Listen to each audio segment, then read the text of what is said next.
Today's question comes from Brian Harnish.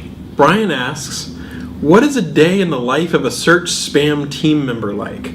What is the evolution of decisions in terms of how they decide which aspects of the search algorithm to update? Will certain things within the algorithm never be considered for removal? Ooh, okay, so those are some great questions. Let's talk through it a little bit. Remember, the web spam team has both engineers and manual spam fighters. So let's talk a little bit about both.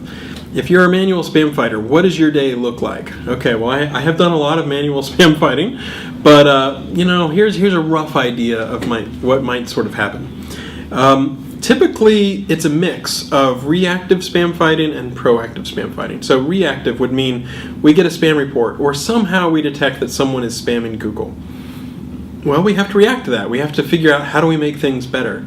And so a certain amount of every day is just making sure that the spammers don't infest the search results and make the search experience horrible for everyone. So that's sort of like, not hand-to-hand combat, but it is, saying yes or no, this is spam, or trying to find the spam that is currently ranking relatively well. And then in the process of doing that, the best spam fighters I know are fantastic at seeing the trends, seeing the patterns in that spam, and then moving into a proactive mode. And the proactive mode would involve trying to figure out how are they ranking so highly? What is the loophole that they're exploiting? How do we go to the root of the problem and try to fix it there? And that is a ton of fun. Sometimes that involves interacting with engineers, trying to say, okay, if you guys could tweak this or make this small algorithmic change, everything would get better. Sometimes it's just being able to identify a technique that a spammer uses, or even identifying a specific spammer and trying to say, okay, now we have some way of being able to catch what this particular black hat is doing, something along those lines. Okay, so let's talk about engineering. It's interesting because engineers, they absolutely look at the data, they absolutely look at examples of spam, but your average day is usually spent coding and doing testing of ideas. So you'll write up an algorithm that you think will be able to stop a particular type of spam. There's no one algorithm that will stop every single type of spam. Penguin, for example, is really good at one or several types of spam, but it doesn't tackle hacked sites, for example. So if you were an engineer, you might be working on how do I detect hacked sites more accurately. So you come up with what you think are the best techniques you can use, all the different signals that you can marshal to support that. You write an algorithm that tries to catch as many hacked sites as possible while preserving safely the sites that are innocent. And then you actually test that out. You run that across our index, or you run an experiment with ratings from URLs and you say, do things look better? And a lot of the times doing that, or even live traffic experiments and seeing what people click on, will allow you to see what the false positives are, the sites that are getting caught that shouldn't be caught, or the sites that you aren't catching that you need to be able to catch. And so a lot of the day-to-day process of working in web spam is trying to figure out and hone those algorithms to improve your precision recall curve, basically, to try to catch more spam sites and make sure that you don't catch anybody who you believe is innocent.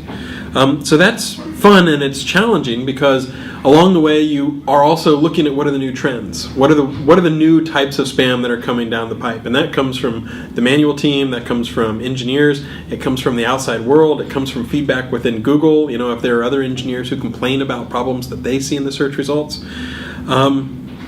And so to your next question, what is the evolution of decisions in terms of how they decide what aspects of the search engine algorithm to update? Well, we're always going back and revisiting and saying, okay, is this algorithm still effective? Is this algorithm still necessary given this new algorithm?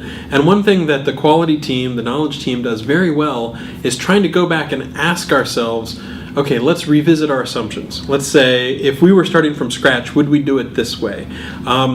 What is broken or stale or outdated or defunct compared to some other new way of coming up with this? And so we don't just try to have a lot of different tripwires that would catch a lot of different types of spam. You try to come up with elegant ways that will always catch spam and try to highlight new types of spam as they occur. Now, it's really hard because there's a massive amount of spam on the web, and there's always people trying to make more spam. But it is really rewarding because you know that you're trying to do something good for the world, trying to do something important. And it is really an intellectual challenge because it's not like synonyms where you get one thing right and you're done and you get to go home for the day and the synonyms don't really change. or they change at a slower rate. Web spam is very dynamic, and so in a given week, we might see different changing sands that will change our priorities, where the landscape is moving a little bit on us.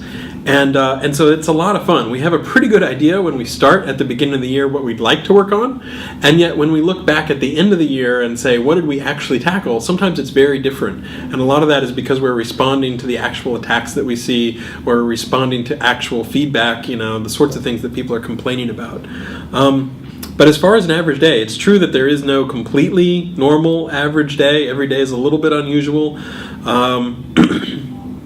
Today we had a conspiracy theory that we were debunking. Someone was saying, hey, my name is whatever, whatever, and whenever you search for my name, you can't find me, and it's because I wrote something critical about Google. And the fact is, we're way too busy to worry about stuff like that, but we do try to debug that and diagnose what's going on, and, is there some piece of data that's broken? How do we make things better? And whether the complaints come in from critics or, people who are friendly to Google or from within Google, wherever that feedback comes from, you try to look at that kernel and you try to say, okay, there's probably some misunderstanding, something actionable we need to do to make it so that people don't get stressed out, so they don't worry about this the next time it comes up. So it's a lot of fun. Are there things that the algorithm will never be considered for removal? Well, other than saying, the core pillars like, separation between ads and organic search results, or if you buy ads, you won't rank higher, you won't rank lower. We have some principles that we just do not want to ever call into question. But at the same time, everything else within search ranking is up for grabs, because if you can come up with a better, more elegant, cleaner, shorter, simpler way to do something, then you absolutely want to do it that way. So you always try to go back and revisit and say, can we make this architecture something that's stronger while still being simpler? It's a lot of fun. It's a good intellectual challenge. And there will probably be people trying to spam forever. So I think we'll have a job for quite some time to come. But we always try to say, okay, how do we look at a problem and then tackle it at the root? So you never want to play whack-a-mole with a particular type of spam or a particular spammer. You always want to be saying, how are they able to exploit the web, or confidence on the web, or people on the web, or software packages on the web, or our ranking, and try to find a way to plug that hole so that you help everybody downstream, not just taking care of that one specific incident. It's a lot of fun. We have a lot of fantastic people all around the world who work on spam. I'm very grateful that they tackle it, and they tackle it very well.